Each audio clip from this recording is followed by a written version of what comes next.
Perfect इलेक्ट्रॉनिक्सचे संपूर्ण automatic auto lecture bell आणि ऑटो राष्ट्रगीत प्लेअर सिस्टीम शाळा कॉलेजसाठी अत्यंत उपयुक्त.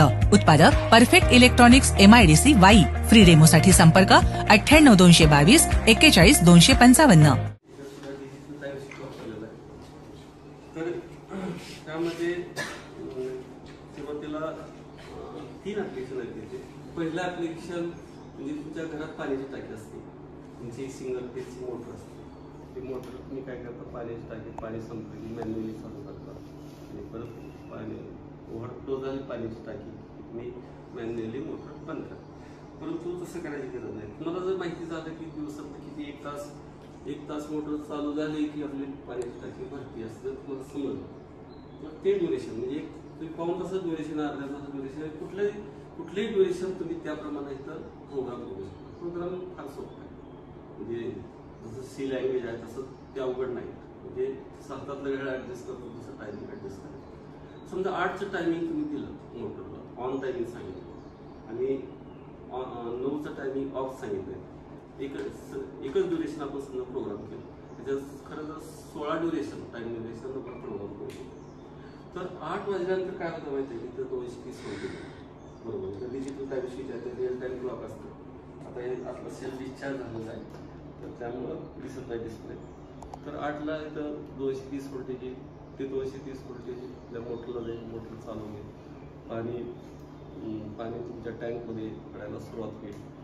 1 तासाने टाकी भरलेली असेल आणि 9 वाजल्या की टाईम स्विच ऑटोमॅटिक सिग्नल दिली, इथलं स्टॉप होईल.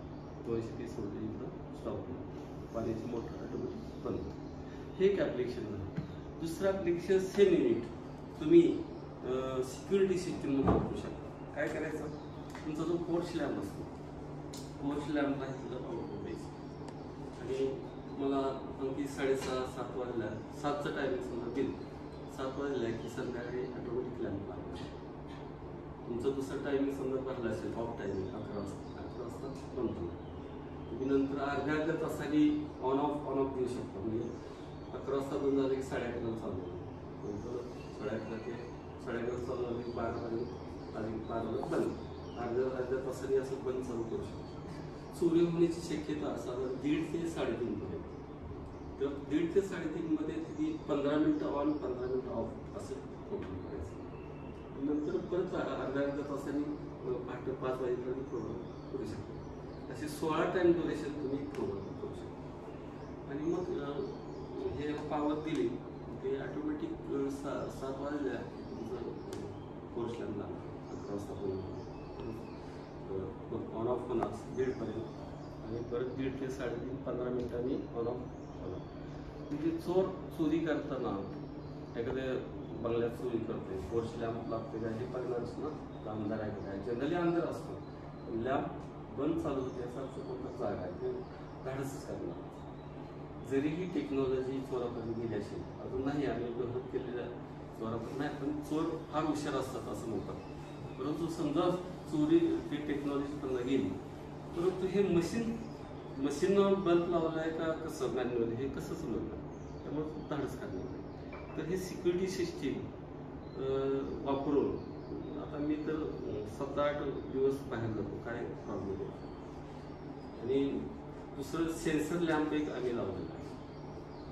2 वाजता ज्यावेळेस आमचं गोरखा जातो बाहेरनं त्यावेळेस पोर्च लॅम्प, दुसरा पोर्च लॅम्प लगेच लागतो. तर तिने मला असं म्हणजे मी इथनं जाताना लगेच लॅम्प कसं केला तो म्हणजे आम्ही जागा आम्ही लाईट लावत असतो. तर सेन्सर लॅम्प एक सिक्युरिटी सिस्टीम आहे, ती पण आपल्याकडे मोशन सेन्सर म्हणतात. ते पण मोशन सेन्सर मला सिक्युरिटी सिस्टम देऊन माझं रिसर्च वर्क ते तुम्हाला दाखवलं. आता हे single phase motor on off केली. आता शेतातली मोटर तुम्हाला माहिती आहे, त्याला स्टार्टर असतं. स्टार्टरला हिरवा बटन आपण दाबतो, मोटर चालू होतो आणि रेड बटन दाबून स्टॉप करतो बरोबर.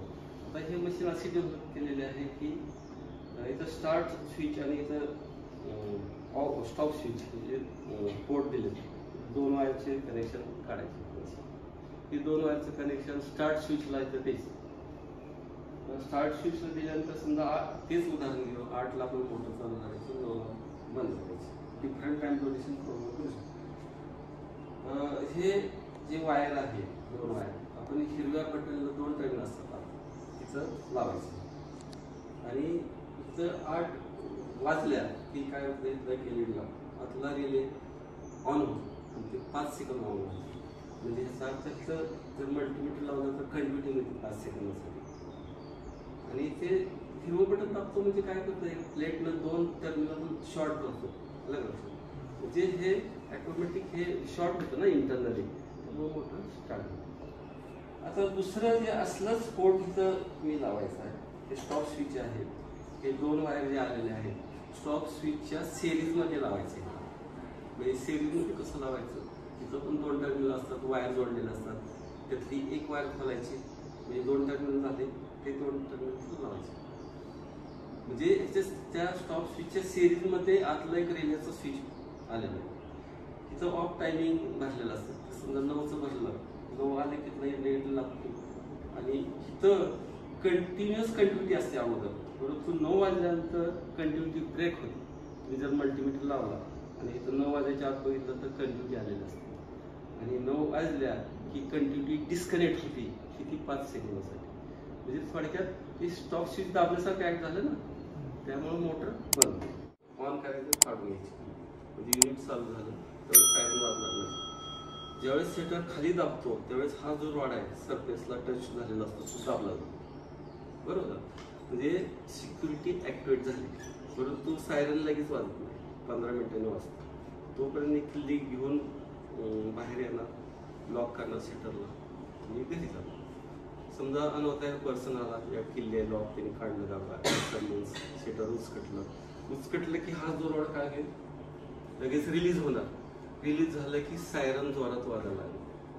मग चोर काय करतो जनरल सायरन वाजायला लागला की मेन स्विच बंद करून हे करतो पण त्याला काय मेन स्विच बंद करून काय उपयोग होणार नाही आपलं बॅटरी ऑपरेटेड आहे. मग त्याला काय करताच येणार नाही अवस्था जोरात येते त्याला चोरी करता येणार नाही. मग सायमल्टेनियसली लगेच तिकडं सायरन वाजायला लागलं की मला कॉल यायला मला समजा इथं चोर आलेला आहे आणि त्याप्रमाणे आपण तिथे जाणार. समजा माझं लक्ष नाही माझा मोबाईल व्हायब्रेटर मोडला आहे मी पाहिलाच नाही कॉल. मी जर उचलला नाही कॉल तर हा मोबाईल करणार दुसरा नंबर डायल करणार ऑटोमॅटिक माझ्या मुलाला जाणार नाही. अशा पद्धतीनं आपण तिथं शॉपला येऊ शकतो आणि चोरापासून आपण ते हे करू शकतो. तुम्हाला F5 पासून ते TY पर्यंत एक्सपर्टाइज इलेक्ट्रिकल इलेक्ट्रॉनिकची तुम्ही व्होल्ट मीटर मिलीमीटर वापरले ट्रान्झिस्टर कॅरेक्टरिस्टिक्स डायोड कॅरेक्टरिस्टिक्स तर तिथं अनॉलॉग मीटर वापरले. अनॉलॉग मीटरमधलं रिडिंग घ्यायला आपल्याला अवघड पडतं. आता मी काय केलंय आता हे कॅबिनेट मी डेव्हलप केलं मेटल फॉर्ममध्ये त्याला पावडर कोटिंग केलेलं आहे आणि इथं प्रिंट पण केलं आमच्या कंपनीचं. आणि मल्टीमीटर तर विद्यार्थ्याला आपण दिले ट्रान्झिस्टर कॅरेक्टरिस्टिक्स 4 मल्टीमीटर दिले. विद्यार्थ्याला असेच असतो तर रोटरी स्विच कुठं पण ठेवायचं. पण आता ट्रान्झिस्टर कॅरेक्टरला 2 मल्टीमीटर लागतात 2 व्होल्टमीटर लागतात. पण प्राध्यापक सांगितलं असावा 0 to 20 व्होल्टचा रेंज सिलेक्ट करा. करंट मीटर सुद्धा 0 to 20 मिलीमीटरला ठेवा ते हलवू नका ते. आणि इकडे पॉवर सप्लाय तुमचे 0 to 30 व्होल्ट दिलेले असतात. ते विद्यार्थी सुद्धा 12 व्होल्ट किंवा 9 व्होल्ट अप्लाय करा म्हणलं तर फिरून बघतात 30 व्होल्टला तुम्ही इकडे ट्रान्झिस्टर जातात मीटर जातात. तर आपल्या ह्या DC व्होल्टेजमुळे तर जाळायचं काम होतच नाही काय. परंतु हे डिजिटल मीटरमध्ये काय होतं लक्षात घ्या त्याचं टेक्निक काय केलं हे मल्टीमीटरचा वापर केला आणि डिजिटल व्होल्ट मीटर मिलीमीटर मार्केटमध्ये 1500 पेक्षा जास्त नाही. मी 600 रुपयामध्ये देतो मीटर सेट. तर हा मीटर जो आहे मल्टीमीटरच बसवला आहे. इथलं जो रोटरी स्विच आहे ना रोटरी स्विच वरच्या साईडला असल्यामुळे स्ट्रेट फॉर्म बसत नाही. रोटरी स्विच कट करावा लागला मला आणि एकच रेंज सिलेक्ट केलेलं आहे. आता इथं जो रेंज आहे AC 0 to 20 मिलीमीटर. पण तुम्हाला माहिती आहे की AC करंट मीटर मोजायची प्रोविजन नसते कुठल्या मल्टीमीटरमध्ये. या मल्टीमीटरमध्ये नाहीच. मग आम्ही काय केलं आत रेक्टिफायर टाकला आत म्हणजे रेक्टिफायर काय AC DC मध्ये रूपांतर केलं त्यामुळं AC मेजरमेंटची सोय केली. त्यामुळं आता इथं जे सेल इथं आपण बसवतो नाही होत 2 स्क्रू काढले की तुम्ही सेल बदलू शकता. आणि मग हे सेल बसवल्यानंतर इथे बाहेर एक स्विच दिलं स्विच ऑन केलं की मीटर चालू झालं. आता हा AC current meter LCR series सर्किटला लागतं ते सर्किट बोर्ड आमचे तुम्हाला दाखवलं फॉर्मॅट तसं असतं. तिथे एक पोर्ट असतं, पोर्ट फक्त बसवायचं, सुरू झालं. तुम्ही आता LCR सिरीज सर्किटमध्ये आपण काय करतो, सिग्नल जनरेटर इनपुट फ्रिक्वेन्सी बदलतो आणि करंटचं रिडिंग घेत असतो आणि एक रिझॉन्स मिळत असतो. ठराविक फ्रिक्वेन्सीला मॅक्झिमम करंट मिळतो सिरीज LCR सर्किटमध्ये. मग त्यासाठी हे डिझाईन केलेलं आहे. म्हणजे सगळे वेगळ्या सर्किटसाठी वेगळ्या कॅरेक्टरिस्टिकचे कुठलेही डिव्हाइसेस असले तर अशा टाईपचे डिजिटल कोड मीटर. सर्वात बेस्ट मॉस्किटो ड्रिलर आता एक डेव्हलप केलेलं आहे. एकदा लक्षात आले, लक्षात घ्या, 230 व्होल्टेज जर दिलं की अल्ट्रासॉनिक वेव्ह डेव्हलप होतं. तिथे एक इंडिकेटर दिलेला आहे, एक होल दिलेला आहे, पिझो स्पीकर बसवलेला आहे आणि अल्ट्रासॉनिक वेव्ह क्रिएट होतात आणि तिची पॉवर अशी ॲडजस्ट केलेली आहे की जेणेकरून 0.5 ते 0.7 वॅट फक्त घेतलं जाणार. आपला 0चा लॅम्प असतो, आपण बेडरूममध्ये लावतो, तो LED लॅम्प असेल तर 5 वॅटचा असतो 0चा लॅम्प. आणि LED नसेल तर पूर्वीचे जे फिलामेंट लॅम्प होते ना, तिचे 10 वॅटचा असतो. परंतु ह्याची पहिला पॉवर किती लागते, 0.5 ते 0.7 वॅटची पॉवर लागते. तर हे कंटिन्यू तुम्ही बसवायचं. कंटिन्यू बसवलं की हे अल्ट्रासॉनिक वेव्हज क्रिएट. आता हे इंडिकेटर चालू आहे, तर तुम्हाला हे इन्स्ट्रुमेंट इंडिकेटर चालू असतं, इन्स्ट्रुमेंट आणखी चालू आहे का बघण्यासाठी तुम्ही कान लावू शकता. तो बोल आहे, कुरकुर असा आवाज आला की ओके चालू आहे समजायचं. तर हे कंटिन्यू वापरलं तुम्ही तर तुमचे डास तर पळून जातातच, पण इतर पेस्ट जे आपण बघतो पावसाळ्यात मधच्या बाबतीत भरपूर पेस्ट येतात, ते पेस्ट अजिबात येत नाही. माशा नसतात, हॉटेलसाठी चांगलं आहे. चिलटं अजिबात दिसत नाही आणि तुम्ही नंतर ऑल आउट गुड नाईट बाजूला फेकून द्याल आणि त्याचा आवाज नाही ना काय नाही, डायरेक्ट व्यवस्थित चालतं. तर आता मी वर्षभर झालं मी डेव्हलप केलेलं आहे. वर्षभर झालं ऑल आउट वगैरे वापरत नाही आणि कधी कधी आता मी माझे हे कमी होतं, मग माझं घरचंच काढून दिलेलं आहे. असं लक्षात घेतलं की आठवडाभर घरी लावलेलं नाही तरी डास येत नाही. तर ते डिस्टर्बन्स हिचा एकदा लक्षात आलं की डास तिथं थांबत असते, त्यांची फॅमिली दुसरीकडे राहायला जाते असं म्हणावं लागेल. दुसरं मी ऑब्झर्व केलं, ज्यावेळेस मी हे लावत नव्हतो, आमच्या कारमध्ये पोस्टला लावल्यानंतर कारमध्ये एखादं काच उघडी राहिली ना, डास भरपूर कारमध्ये येऊन बसायचं. सकाळी चालू केली कार केलेली डास भरपूर बाहेर, असं मी ऑब्झर्व करायचं. परंतु आत्ता लक्षात येते की कारमध्ये डासच येत नाहीत, म्हणजे आसपास सुद्धा डास फिरकत नाही. डिस्टर्बन्स असेल ती MRP किंमत 600 रुपये आणि 300 रुपयाला नवीन आता 150 आयटम्स आम्ही ठेवले, 150 सेल केलेत आणि आम्ही असं अश्युरन्स दिलं आहे, हे मनी बॅक वॉरंटी. तुम्ही परचेस करा, 15 दिवस महिन्याने तुम्ही जर परत केला तर तुमचे 300 रुपये प्लस पाठवण्याचे तुम्हाला 50 रुपये, 350 आम्हाला मिळाले की 350 रुपये परत. आमचा कॉन्फिडन्स तुम्ही परत पाठवणार नाही. आता 150 पैकी एकही परत आलेलं आहे. काही ना उलट 10 पीसेस घेऊन गेले किंवा अजून द्या, म्हणजे आता त्यांनी रिसेलला काही नेले असतील, काही ना म्हणले सर गिफ्ट आम्हाला गिफ्ट द्यायचं दुसऱ्याला, तर अशा ॲड्रेस दिलं तर पाठवून तसं पण केलं. त्यानंतर हे सोल्डिंग डिसोल्डिंग मशीन आपल्या लॅबमध्ये असतं. सोल्डिंग मशीन माहिती असते सगळ्यांना, परंतु डिसोल्डिंग जे आहे मशीन हे जनरली माहीत असतं. तर डिसोल्डिंग पंप आहे, जे व्हॅक्युम पंपचा बटनचा डिसोल्डिंग पंप वापरलेला असेल. तर हे जे मशीन आहे या मशीनमध्ये बटन दाबलं ना, व्हॅक्युम पंप आहे. हे जे ट्यूब आहे ना, हे केबल नाही, लक्षात घ्या, एक ट्यूब आहे. हे ट्यूब जे आहे पुढं इथं टीप दिसतंय बघा, एक 1 mm एक होल आहे, तिथं टेम्परेचर आहे. टेम्परेचर किती 404 डिग्री टेम्परेचर आहे. तर ते इथं जर आपण हे केलं, शोल्डर स्पॉटला लावलं, जे डिसोल्डर करायचं, लावायचं आणि बटन दाबायचं. मग काय होतं, इथं लावलं की ते शोल्डर मेल्ट होतं आणि लगेच सक करून घेतलं होतं. सक केलेलं इथं एक ट्यूब आहे, ते ग्लास ट्यूबमध्ये शोल्डर साठलं होतं. तर ते तुम्हाला एक दाखवलं, एक डायोड आहे, डायोड आपण काढून हे थोडं असं ठेवायचं, मेल्ट झालेलं असते.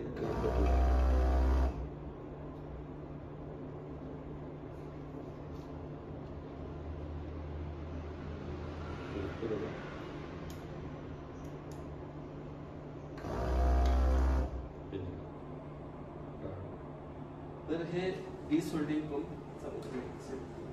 दुसरं एक अलेक्सा माहिती आहे तुम्हाला? अलेक्सा एक AI आर्टिफिशियल इंटेलिजन्सचा डिव्हाइस आहे. तर आर्टिफिशियल इंटेलिजन्स जे आपण प्रश्न विचारतो त्याला बरोबर उत्तर दिलं जातं. तर याचं कारण असं की हे वायफायला जोडलेलं असते. आमचा BSNLचं वायफाय राउटर आहे, त्याला लिंक केलेलं आहे. इथं जे आपण प्रश्न विचारतो तो इंटरनेट थ्रू तिकडे त्यांच्या सर्व्हरला जातं.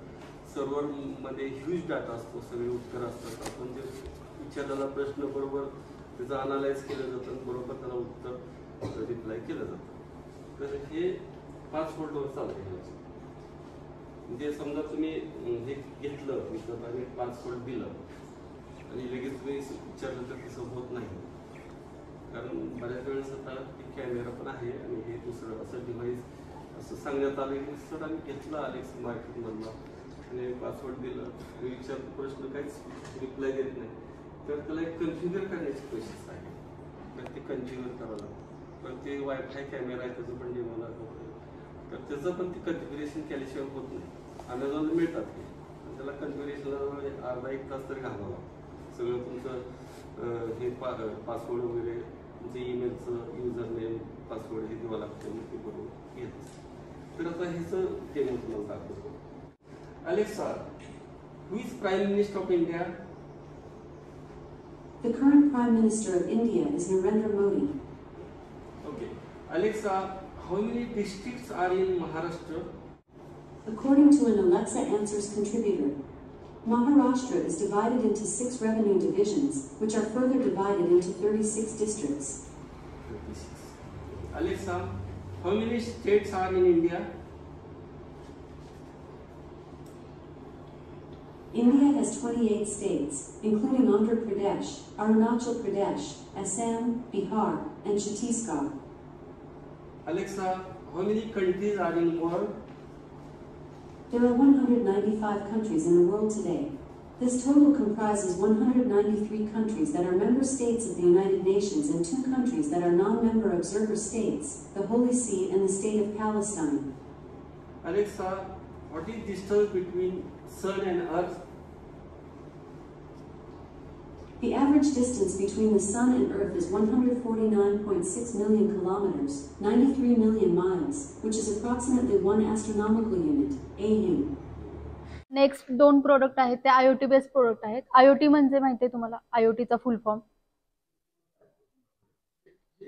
फुल फॉर्म इंटरनेट ऑफ थिंग्स. आता फर्स्ट प्रोडक्ट आहे तो IoT बेस्ड वायफाय कॅमेरा. आता हा IoT बेस्ड वायफाय कॅमेरा आहे. आता समजा जर मला या कॅमेरा समोरील व्ह्यू जगात कुठेही असेल आणि पाहायचं असेल की कंपनीमध्ये काय चालू आहे, तर मी तिथे असतानाच या कॅमेरा समोरील व्ह्यू पाहू शकते. आता इमॅजिन करा की मी पुण्याला आहे किंवा मुंबईला आहे आणि कंपनीमध्ये काय काम सुरू आहे हे मला पुण्यात असतानाच पाहायचं आहे. तर मी आधी थिअरॉटिकली सांगते. हा कॅमेरा समजा मला लेफ्ट साईडचा व्ह्यू पाहायचा आहे, तर मी काय करणार, जस्ट या मोबाईलच्या आधारे जगात कुठेही जरी असेल तर या कॅमेरा समोर व्ह्यू पाहू शकते. तर ज्यावेळेस मला लेफ्ट साईडचा व्ह्यू पाहायचा आहे तेव्हा मी सिम्पली ड्रॅग करणार आहे लेफ्ट साईडला, तर तो कॅमेरा सायमल्टेनियसली लेफ्ट साईडला मूव्ह होतो आणि त्या समोरील व्ह्यू मोबाईलवरती डिस्प्ले होतो. त्यानंतर जर मला राईट साईडचा व्ह्यू पाहायचा असेल तर मी राईट साईडला कॅमेरा इथे मी ड्रॅग करणार, सायमल्टेनियसली कॅमेरा राईट साईडला शिफ्ट होतो आणि त्या समोरील व्ह्यू डिस्प्ले होतो आणि तो मला मोबाईलवरती दिसतो. आता मला खालचा रिजन पाहायचा आहे तर मी वरच्या साईडला ड्रॅग करणार, कॅमेरा त्या खालच्या साईडला मूव्ह होतो आणि खालचा रिजन आहे तो डिस्प्ले होतो. जेव्हा मला वरचा व्ह्यू पाहायचा आहे तेव्हा मी खालच्या बाजूला ड्रॅग करते, कॅमेरा वरच्या बाजूला शिफ्ट होतो आणि वरचा व्ह्यू मला डिस्प्ले होतो. आता तुम्ही इथं पाहू शकता वेगवेगळे ऑप्शन दिले आहेत. तर इथं पहिला ऑप्शन आहे तो स्नॅपशॉट आहे, दुसरा आहे ते रेकॉर्ड आहे, तिसरा इथं माईक आहे. आता हा जो स्नॅपशॉटचा जो ऑप्शन आहे तर मला कंपनीमध्ये काम चालू असताना जर एखादा फोटो घ्यायचा असेल तर मी ह्या स्नॅपशॉटवर क्लिक करणार आणि फोटो काढणार आणि तो मग अल्बममध्ये सेव्ह होतो. त्यानंतर नेक्स्ट इथं रेकॉर्ड आहे. तर काम चालू असताना जर मला शूट करायचं असेल, इथं प्रॉपर वर्किंग सुरू आहे का नाही हे मला पाहायचं असेल, कुठली जर काय ऍक्टिव्हिटी घेत असेल तर ती पाहायची असेल तर हे रेकॉर्डिंग मी स्टार्ट करणार. पण मी तिथं असतानाच रेकॉर्डिंग स्नॅपशॉट वगैरे घेऊ शकते. आता इमॅजिन करा मी अमेरिकेला आहे, आउट ऑफ कंट्री आहे आणि तिथे असतानाच मला इथल्या स्टाफ मेंबरला एखादी इन्स्ट्रक्शन द्यायची आहे. तर इथे माईक नावाचं ऑप्शन दिसत आहे. तर हा माईक वरती क्लिक केलं. Hello hello good morning. तर मी असंच अमेरिकेमध्ये असताना या माईक वरती प्रेस करणार आणि तिथेच असताना मी इन्स्ट्रक्शन देणार इथल्या फॅकल्टीला. मग त्या फॅकल्टीनी कॅमेरा समोर येऊन मला मग आन्सर द्यायचं. त्या कॅमेरामध्ये स्पीकर फॅसिलिटी आहे. मग हे सगळं कशाच्या माध्यमातून घडत आहे?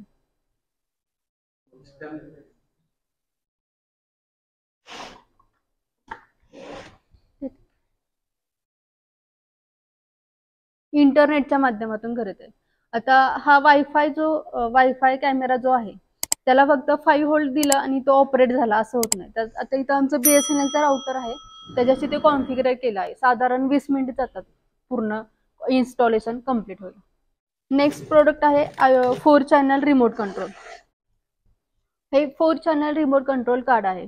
याच्यामध्ये आम्ही ESP कंट्रोल कार्ड इन्सर्ट केलं आहे. याचं कॉन्फिगरेशन इथे आमचं BSNLचं राउटर आहे त्याच्याशी कनेक्ट केलेलं आहे. तर हा लॅम्प 1 आहे, हा लॅम्प 2 आहे, हा लॅम्प 3 आहे आणि हा लॅम्प 4 आहे.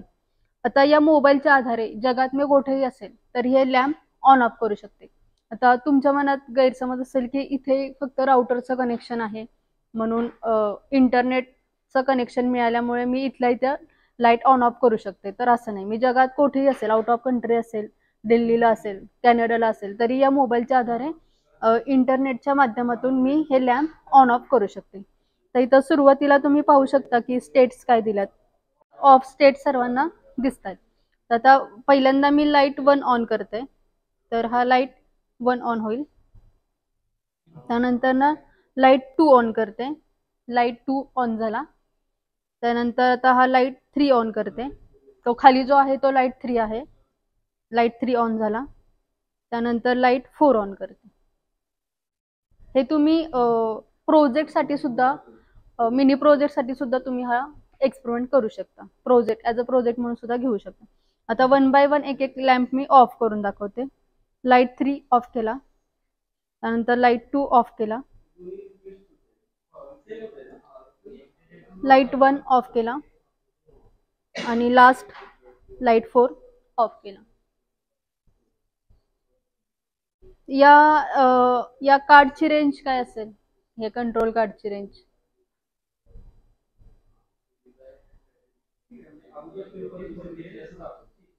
आता हे अनलिमिटेड रेंज आहे याची, कारण हे इंटरनेटच्या माध्यमातून घडत आहे. आता आपल्या घरी सर्वांच्या घरी टीव्ही असतात, टीव्हीला रिमोट आहे. त्या रिमोटची रेंज किती असते? 25 मीटर, 30 मीटर. तर तो रेंज लिमिटेड आहे, 30 मीटर, 25 मीटर. पण ह्या कार्डची रेंज कशी अनलिमिटेड आहे. आता नेक्स्ट प्रोडक्ट आहे तो bells automatic lecture bell system. हा नेक्स्ट प्रोडक्ट आहे ऑटोमॅटिक लेक्चर बेल सिस्टीम. हे प्रोडक्ट सर्वात पहिलं आमच्या कंपनीनं डेव्हलप केलेलं आहे. याचा सुद्धा रिसर्च आणि डेव्हलपमेंटचं जे काम आहे ते सरांनी केलं आहे. मग सर्वात पहिल्यांदा बेल सिस्टीम ही किसनवीर महाविद्यालय वाईमध्ये इन्स्टॉल केलेली. तर इथं तुम्हाला पहिल्यांदा मी कन्स्ट्रक्शन एक्सप्लेन करते. इथे टाइम स्विच दिला आहे. आता स्कूल किंवा कॉलेजचं जे घंटेचं वेळापत्रक असतं ते आपण या टाइम स्विचमध्ये भरू शकतो. आणि हे प्रोग्रामिंग अतिशय सिंपल आहे. आपण ज्यावेळेस ट्रेनिंगला इन्स्टॉलेशनसाठी जेव्हा सर्व्हिस इंजिनियर स्कूल कॉलेजमध्ये जातात तेव्हा सिम्पली शिपाईला जरी 10 मिनिट जरी ट्रेनिंग दिलं तरी ते इंडिपेंडेंटली प्रोग्रामिंग करू शकतात. त्यानंतर नेक्स्ट इथं आउटपुट सॉकेट आहे. तिथे आम्ही ते इलेक्ट्रिकल गॉंग बेल आहे ती इथे इन्सर्ट करायची. इथे स्विच बटन दिलं आहे. तर स्विच बटन कशासाठी की डिले टाइम किती ठेवायचा आहे. आता जनरली 4 सेकंड जर का डिले टाइम ठेवला तर काही स्कूल आणि कॉलेजची रिक्वायरमेंट असते की थोडा वेळ अजून बेल वाजली पाहिजे. मग इथं वरती जो दुसरा ऑप्शन आहे तो 6 सेकंदसाठी आहे. नेक्स्ट इथं पॉवर इंडिकेटर दिला आहे. म्हणजे ज्यावेळेस आम्ही पॉवर देणार तेव्हा इथं इंडिकेटर लागतो. त्यानंतर इथं प्रेस टू रिंग बेल. मग प्रेस टू रिंग बेल कशासाठी की या टाइम स्विचमध्ये प्रोग्राम केला आहे त्या व्यतिरिक्त जर इमर्जन्सी बेल द्यायची असेल तर हे प्रेस टू रिंग बेल वापरायचं. आणि इथं खाली जो दिला आहे तो फ्यूज होल्डर आहे. तर आता मी तुम्हाला डेमो दाखवते. तर हे जे 34 टाइम्सचं जे मॉडेल आहे ते आम्ही इंग्लिश मीडियम स्कूलसाठी वापरतो. 16 टाइम्सचं मॉडेल आहे ते ज्युनियर कॉलेजसाठी वापरतो. आणि दुसरं जे आमचं टॉप मॉडेल जे आहे 64 टाइम्सचं ते हायस्कूलसाठी वापरतो. यामध्ये मेमरी इलेमेंट किती असतील, तुमचे नंबर ऑफ टाइम इयर्स किती असतील त्याप्रमाणे ते तुम्हाला इन्स्ट्रुमेंट सुटेबल होतं. आता नेक्स्ट इथं जे दाखवलंय ना ते 16 टाइम्सचं मॉडेल आहे. तर तुम्हाला मी डेमो दाखवते. आता इथे तुम्हाला मी डेमो देते की ऑन इथं ऑन ॲटो आणि ऑफ. तर ही जी हॉरिझॉन्टल लाईन आहे ते सध्या ॲटोवरती आहे. तर मी ऑन वरती घेते आणि 6 सेकंद म्हणजे किती वेळ बेल वाजते हे तुमच्या लक्षात येईल.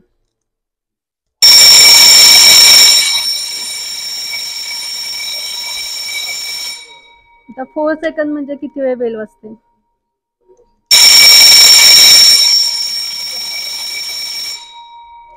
डेमो आहे तो ट्रान्सफॉर्मर वाइंडिंग मशीन आहे. ही ट्रान्सफॉर्मर वाइंडिंग मशीन आहे. आता इथे सुरुवातीला बॉबिन अशा स्वरूपाची दिसते. तर ही रेडीमेड बॉबिन आहे.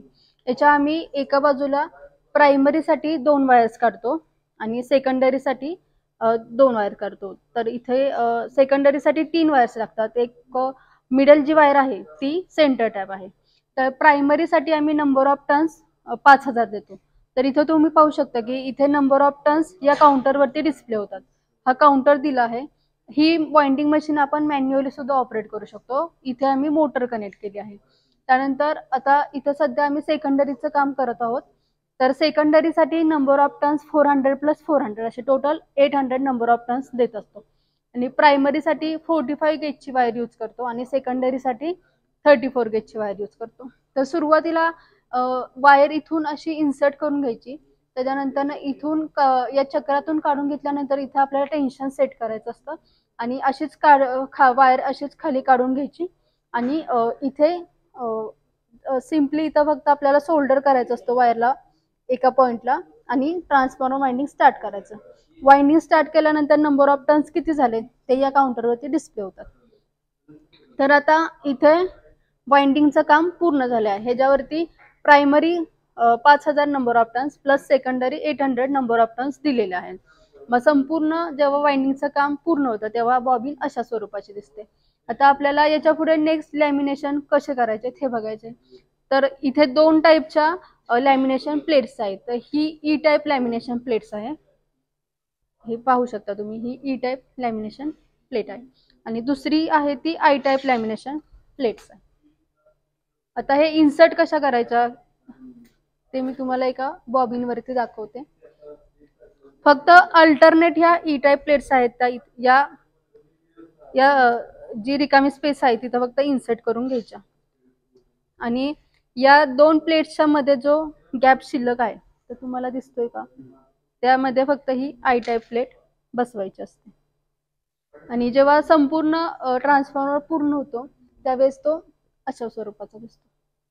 आता याच्यामध्ये इनपुट व्होल्टेज तुम्ही 230 व्होल्ट अप्लाय केलं आणि आउटपुटला इथं 12 + 12 असं व्होल्टेज मिळतं. तर आता जो आमचा पॉवर सप्लाय आहे तो 12 व्होल्टचा आहे. ते आमचंच मॅन्युफॅक्चरिंग आहे इथलं. तर त्याच्यामध्ये आम्ही 7812 नावाचा रेग्युलेटर इन्सर्ट केलेला आहे. त्यामुळे तिथे आउटपुट व्होल्टेज आम्हाला 11.9 व्होल्ट मिळतं. जरी आम्ही डिमोस्टॅट थ्रू 170 व्होल्ट टू 270 व्होल्ट जरी इनपुट व्होल्टेज व्हॅरी केलं तरी आउटपुट व्होल्टेज 11.9 व्होल्ट कॉन्स्टंट मिळतं. पण आता समजा जर तुम्ही रेग्युलेटर वापरला नाही आणि इनपुट व्होल्टेज 170 व्होल्ट पासून 270 व्होल्ट पर्यंत व्हॅरी केलं तर तुम्हाला 170 व्होल्टला इनपुट त्यावेळेसचं व्होल्टेज तुम्हाला 11.5 11.6 व्होल्ट मिळेल आणि त्याच्यानंतर तुम्ही 270 व्होल्ट पर्यंत व्हॅरी करणार त्यावेळेस तुम्हाला 24 व्होल्ट पर्यंत आउटपुट व्होल्टेज मिळणार. तर हा ट्रान्सफॉर्मर कोणत्या टाईपचा असेल?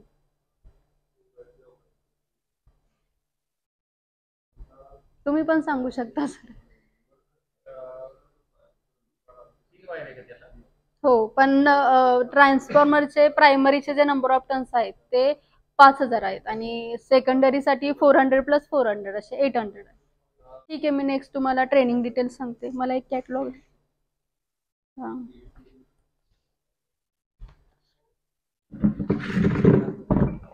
तर आमच्या कंपनीमध्ये सायन्स आणि इंजिनिअरिंग कॉलेजच्या विद्यार्थ्यांसाठी fast track practical based electronics training program facility आहे. हा ट्रेनिंग प्रोग्राम 6 दिवसांचा असतो. 6 दिवस मीन्स 48 आवर्स असतो. त्यामध्ये तुम्हाला काय काय ट्रेनिंगचा जे सिलेबस आहे तो तुम्हाला इथे पेज नंबर 12 वरती दिलेला आहे. तर त्याचं मी थोडक्यात तुम्हाला सांगते की ट्रेनिंगमध्ये काय काय आम्ही कव्हर काय काय करून घेतो तुमच्याकडून. तर आता या ट्रेनिंगचा फायदा कुठं होतो तुम्हाला, तुमच्या कॉलेजमध्ये एक्सटर्नल ओरल प्रॅक्टिकल्स असतात.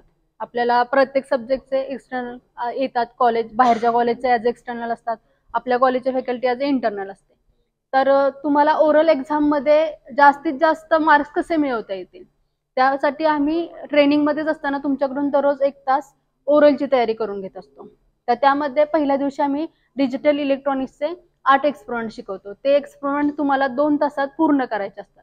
त्याआधी तुम्हाला आम्ही सगळे एक्सपेरिमेंट कसे करायचे ते एक्सप्लेन करतो. त्यानंतर 2 तास तुम्हाला प्रॅक्टिससाठी वेळ दिला जातो आणि 1 तास डिजिटल इलेक्ट्रॉनिक्सची पूर्ण ओरल म्हणजे प्रत्येक एक्सपेरिमेंट रिलेटेड तुम्हाला क्वेश्चन कसे विचारले जातात त्याची तुमची प्रिपरेशन करून घेतली जाते. त्यानंतर नेक्स्ट डेला ऑपरेशनल एम्प्लिफायर याच्यावरती तुम्हाला 5 एक्सपेरिमेंट करायचे असतात. मग त्याच्यामध्ये तुम्हाला पहिल्यांदा आम्ही 5 एक्सपेरिमेंट सगळे एक्सप्लेन करतो. त्यानंतर प्रॅक्टिससाठी वेळ देतो आणि 1 तास टेक्निकल ओरल डिस्कशन.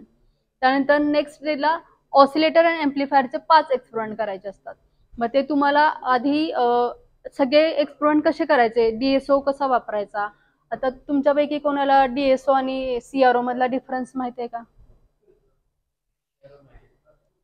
डीएसओ नाही माहिती.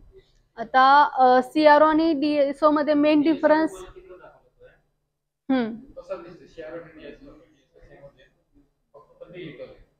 आता सीआरओ आणि डीएसओ मध्ये मेन डिफरन्स काय आहे की आपल्याला होल्ड्स पर डिव्हिजन आणि टाइम पर डिव्हिजन जो नॉब असतो तो डीएसओ मध्ये ऍडजस्ट करायला लागत नाही. त्यामध्ये सिम्पली एक ॲटो नावाचं बटन दिलेलं असतं, ते प्रेस केलं की आपल्याला आउटपुट इझिली मिळतं. मग त्याच्यावरती तुम्हाला 5 एक्सपेरिमेंट करायचे असतात.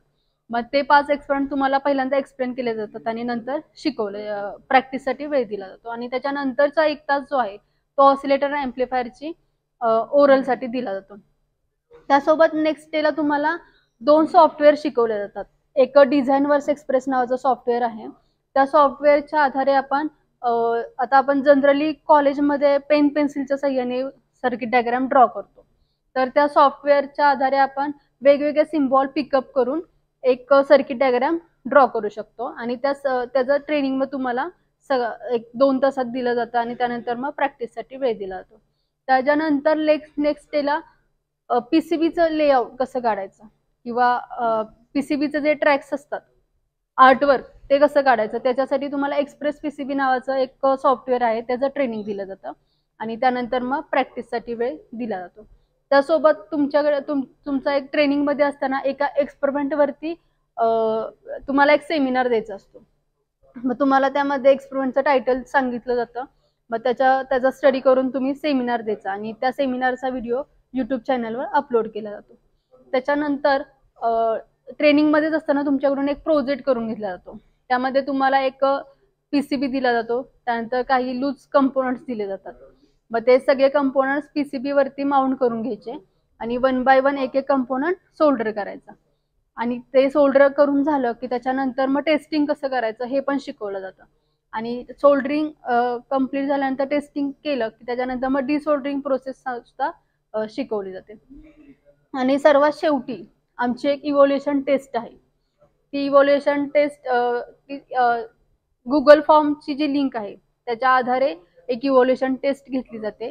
त्या गुगल फॉर्मची लिंक तुमच्या व्हॉट्सअप नंबरवरती सेंड केली जाते आणि मग ती तुम्ही ओपन करायची. ती लिंक ओपन केल्यानंतर तुमचं नाव पहिल्यांदा टाकायचं. त्याच्यामध्ये टोटल 74 क्वेश्चन असतात. प्रत्येक क्वेश्चनला 3 ऑप्शन्स असतात, त्यामधला एक सिलेक्ट करायचा.